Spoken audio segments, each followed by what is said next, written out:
Hello, I was talking to myself. All right, welcome to the CAPM PMP Live Seminar Series. We are in time management, which means that we're making good progress now. By the way, I've got some news for you. If you are interested in waiting for the exam till next year, which I don't think you are, but some of you might be, the exam will likely change March of 2018. So you've got until now to February of next year, but you shouldn't wait that long to take that exam. So the seminar that we go through here, the seminar series, is designed to get you ready for the exam, right? So what do we talk about? We talk about topics, questions, and anything that's going to help you pass the exam. That is the goal of this seminar. So know that that's what we're doing here. We're getting you focused on topics and content. So we have a short welcome to let you know that you also get credit for a PDU. So let's just say, for example, you're preparing for the exam. This is one of the 35 that you need. If you already have taken a PMP and passed it, you've got to get 60 PDUs every 3 years. So this is one of the free ones. And so that's a great way for you to get your PDUs. You'll also qualify and get a certificate. We'll talk about key terms and some questions that I wrote. So I always try to put a question for you together and to get you prepared. So I think Lindsay's trying to get connected. Hey, Lindsay, how are you? Great. How are you? Well, I'm doing good. Good. I'm glad I'm not talking to myself anymore. So, but I did notice that as I'm getting a little older, that happens more often. But that's a different topic. That's a different topic. It's okay. I do that myself, so no worries. That's right. All right. So, Lindsay, the only thing I was mentioning is that I got some notice from another colleague that the PMP the actual exam is supposed to change in March of 2018, which is next year, March. I know that the discussion had been in January, but I think they're giving a couple of months there for people who still want to take it with the current version. So what are you expecting to take it? What's your plan? I'm actually trying to take it prior to September, the end of September. So yeah, I had to push back. We had kind of a busy season at work, but it's finally slowing down. So I'm going to focus the next, 2 months. Okay, perfect. Yeah, and I've got to take the PFMP as well, so that's my goal by the end of August to have it knocked out. So it's a good timetable. You know, if you put it out there for way too far, you never get to it. That's the way I look at it. Anyway, so I'll go through. We are in the time management area. So actually, we just now crossed over to time management. Where do you live, Lindsay? What's your hometown? San Antonio. San Antonio. All right, so I guess you're used to our hot weather there, huh? Oh, yeah, it's disgusting. It never changes. Or actually, it's good to be in the pool right now. So. I know. Anyway, so you do get one PDU. Like, say you're trying to qualify for the exam, if this is one of your 35. If you are once you pass the PMP, Lindsay, then you can go back and listen to these, and you get these as part of your 60 PDUs. So you got that opportunity without having to waste too much time. Because I know some folks are always concerned about, how do you retain and keep your PMP. That's awesome. Yeah, good stuff, and it's all free. So Anyway, so let's talk about a couple items. I was going through this topic today, so some of you guys might know the ones on the recording is that I go through the PMBOK and I look at different things, and then I say, okay, I wonder, what could be tested and how it could be tested, because at this point we're really not looking at, hey, the fundamentals of the PMBOK. We're looking at the more kind of advanced topics as to how something could be presented to us in the exam. So here's what I came up with: the definition of plan schedule management, and this is the process. So let me grab my little pointer here because it makes it easier to mark something. So know that when you take the exam, anytime they talk about processes, policies, procedures, these kinds of things, they're actually talking about a plan. It's very important because they try to confuse you on the exam with so much stuff But if you already know that they're talking about policies, procedures, documentation for planning, developing, managing, executing, and controlling the project. In other words, this definition relates to the how. Let me put this in here. How is something done? So when you know how something is done, then you know it's related to a plan. It's not telling you that you're doing it. It's just saying, how will you do it? How will you handle scheduling on your project? And that's related to plan, schedule, management. So kind of keep that in your mind, because there are so many confusing topics on the exam that if you know kind of how to eliminate some options, you tend to be in pretty good shape. So what is the key benefit? What is the key benefit of plan, schedule, management is that it is a process that provides guidance. That's another key word now, provides guidance. It didn't tell you that you're doing it. Guidance and direction. Guidance and direction of how the project schedule will be managed throughout the project. So again, some new terms there, but ones that matter, guidance and direction.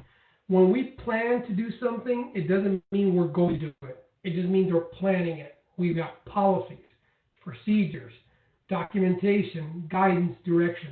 So for any one of these topics, plan, schedule, management, plan, cost management, plan, scope management, plan, HR management, and so on, it's always about the how. How will you do it? All right, so keep that in mind, because it's very important, especially when you're sitting down at the examination. Now, for this particular section, I sort of found it a little bit tougher to come up with some good terms, in the sense that they were all hard. And I know that they're hard in this section, not because they're just difficult, but because the topic is a little bit vague. I mean, think about it. You don't walk around the office and go, hey, let's go schedule. I mean, most of the time people don't do that. It's not like a normal thing. So we do talk about different topics and terms. One of them is called level of accuracy. The reason I pulled this one is because, let me read it to you first. The acceptable range used in determining realistic activity duration estimates is specified and may include an amount for contingencies. So first of all, this is what came to mind. The acceptable range. So we have to know, how long is something going to take? We call them activities. Is activity A going to take 2 weeks, 4 weeks, 6 weeks? All right, the reason that I came up with, or the reason I pulled this one, was because this acceptable range is given to you by a subject matter expert. So on the exam, be very cognizant that it's the subject matter expert that actually tells us, hey, I think it's going to be 4 weeks. And it is that number that we plug in. Now, we use other ways of doing it, but this is one way. We collect information from subject matter experts. And then we now say, okay, well, the subject matter expert said 4 to 6 weeks, so I need to have a contingency in case that number is 6 weeks. That's what this means. It's so difficult to kind of decipher this on your own when you're thinking about how you're studying for the exam, but that's what it means.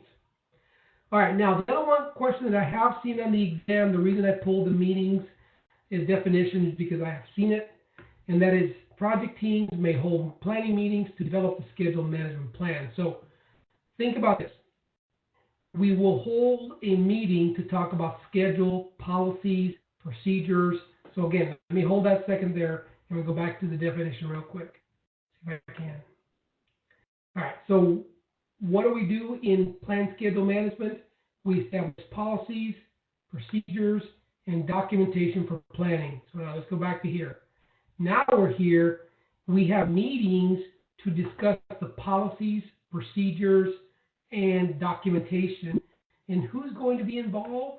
The participants include the project manager, the project sponsor, selected team members, and selected stakeholders. Okay? Believe it or not, this kind of question can come up on the exam, asking you who might participate on this meeting, in this meeting. Now, it's not just this meeting. It could also be regarding a risk meeting, regarding a cost meeting, regarding a procurement meeting. That could be a little bit different kind of question, but I want you to know that meetings are a tool and technique of this process. It's a way that we schedule, the way that we develop the schedule. Okay, now control thresholds, another very important topic, and variance thresholds for monitoring schedule performance may be specified to indicate an agreed upon amount of variation to be allowed before action is taken. So a threshold is how far do we have to fall behind? If we're behind 5 days, is that acceptable? If we're behind 9 days, is that unacceptable? Or 9 hours or 9 weeks or whatever. When do we take corrective action? So if there's no threshold, then there's no intervention point. Okay, that's the only way to look at it. There's no way to say, hey, we need to do something about it now. So the threshold, this is actually a really good point here.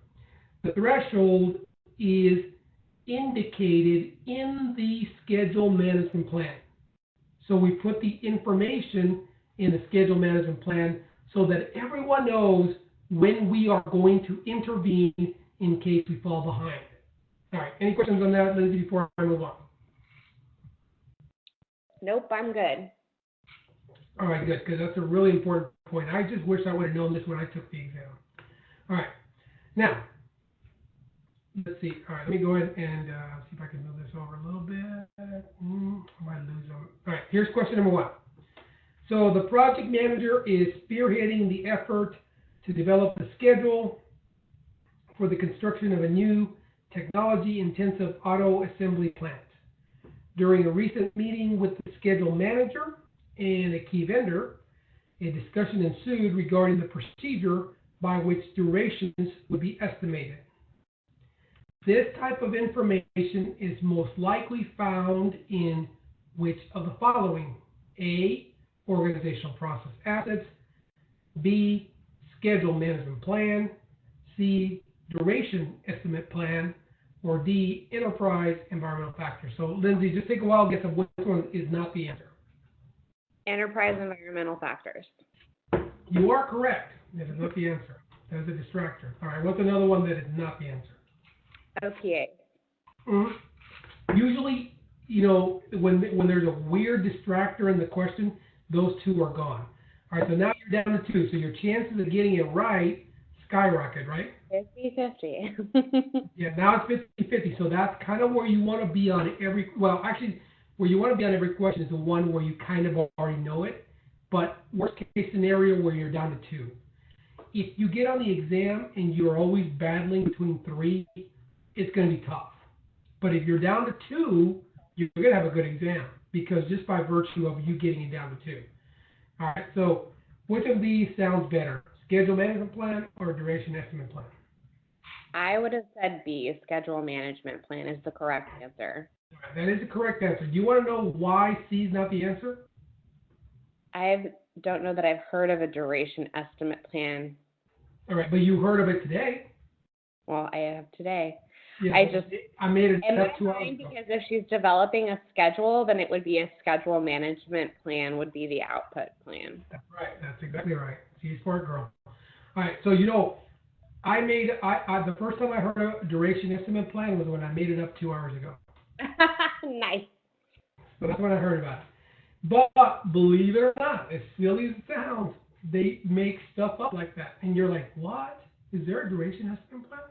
No, there isn't. Well, I mean, the fact that they use both the word duration and estimated, or you used it in the question, also is kind of throws you off too.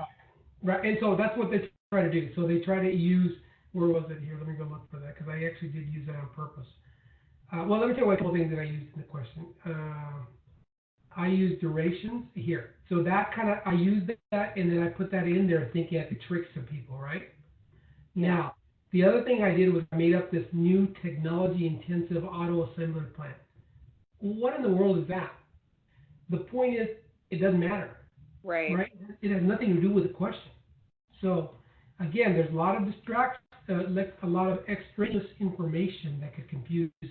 All right, so you're correct, and the other three options were distractors. Please note there's no such thing as a direction estimate plan. I guess you could make up one, but there isn't one. I was like, I've never heard that term before. I'm glad it doesn't exist. Yeah, well, you haven't heard of it for a reason. All right. Now, all right, so while working on the schedule management plan, the project team reviews the scope baseline, and now they do a lot of this on the exam, what I'm about to say right now. So then they tell you what it is. Now, the scope baseline, which includes the project scope statement, the WBS, the WBS dictionary. So basically, they just told us what it is. And it's weird on the exam, they kind of just explain it to you. Now, by reviewing the scope baseline, the team has a better understanding of the work to be performed on the project.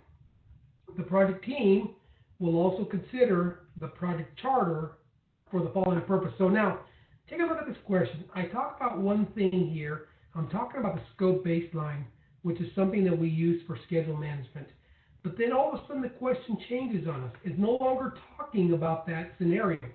Now it says the project team will also consider the project charter, which we didn't talk about earlier, for the following purpose. So you notice how this question now, here's what I want you to do. I want you to frame the question knowing that we're still talking about schedule, but now there's a twist. The project team will also consider the project charter relative to the schedule. Now, they didn't tell you that, right? But that's what you have to think. The project team will also consider the project charter relative to the schedule for the following purpose. All right. A, the charter defines a summary milestone schedule which influences the management of the project schedule. All right, so that's one. Which one do you think is not correct? Charter is a guiding document that dictates the vision of the project. Charter is part of the project management plan and thus provides schedule information. Or D, charter is decomposed as part of the WBS process and the activities must be sequenced. What would you say is wrong? This is intense. Let me see. Charter is part of the project management plan and thus provides schedule information. Charter is the guiding document that dictates the vision of the project. I kind of feel like B is a little bit vague. B or Bravo Delta? Bravo. Bravo. Well, okay, so it is not the answer, but here's what I want you to take away with it. Okay. The charter is the guiding document that dictates the vision. You know what? It's not 100% correct, but it's like 70% correct. We do need the charter for that purpose, but not 100%. It feels like a very vague question or very vague response to me, which is why I said no. So but you know why else? It's incorrect. Right. Why else is because we're not being asked about the vision of the project. Right. Okay, so that you're going to be able on the exam to disqualify it for whatever reason, but when you get what you want to do is kind of get to the point where, hey, they're not even talking about the vision of the project. Okay? All right, so B Bravo's gone. What else would you get rid of? Which one does not make any sense? Like you would say, no, that's completely incorrect.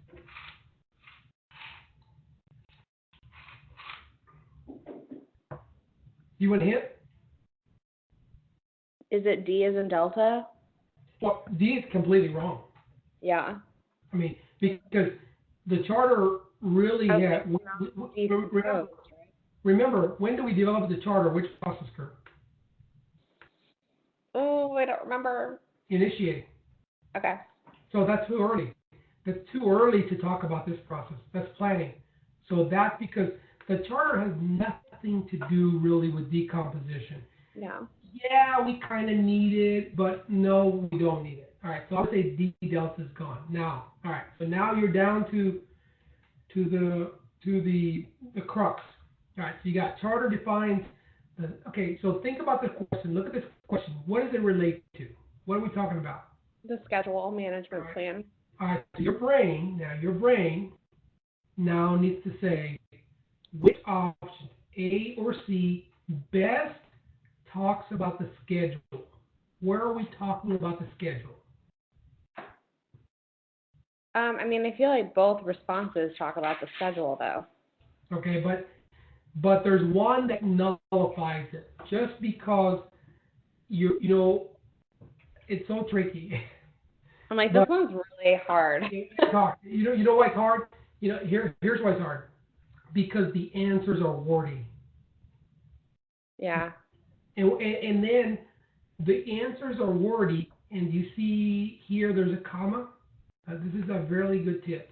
You see the comma right there? Yep. One part of this is correct, but the other part is wrong. Interesting. So the charter... So basically, because the charter is created and initiating, do we just not have a schedule built out yet because that's developed in planning?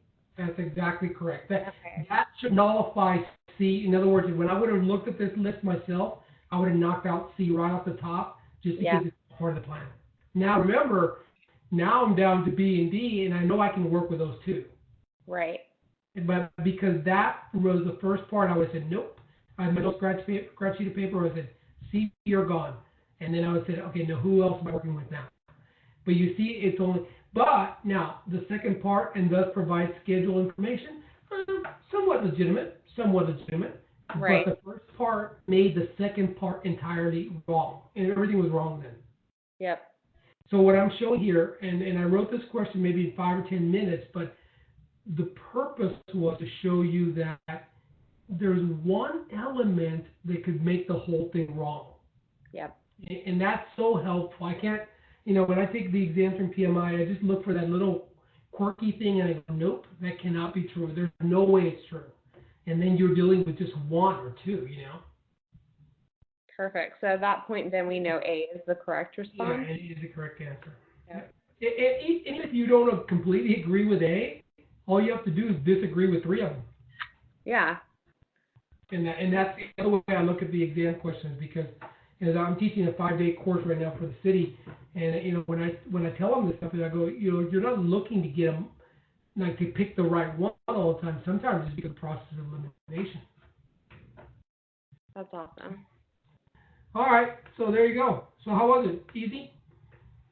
That second one was harder, but the first one was pretty easy. Yeah, I thought the first one was pretty easy. But I also now, okay, so what I wanted to go back to, when I wrote the first one, I also, in my brain, had just gone through and talked about this. If you understood the definition, then Right. number 1 was going to be pretty easy. Exactly. So that's the reason I thought number 1 was easy. But number 2, I thought it was a little harder, like maybe a scale of 1 to 10, maybe an 8, maybe 8.5, something like that. Yep, that sounds right. Yep. All right, well, I'm happy for you. I'm glad you're going to be taking the exam soon. Awesome. Yeah, me too. Well, make sure you let folks know they can come join us, or I can send them the recording too. Perfect. Thank you. Well, listen, I'll see you next week if you can make it. If not, I'll send you the recording. Awesome. Thanks, Jimmie. All right. Good night. Good night.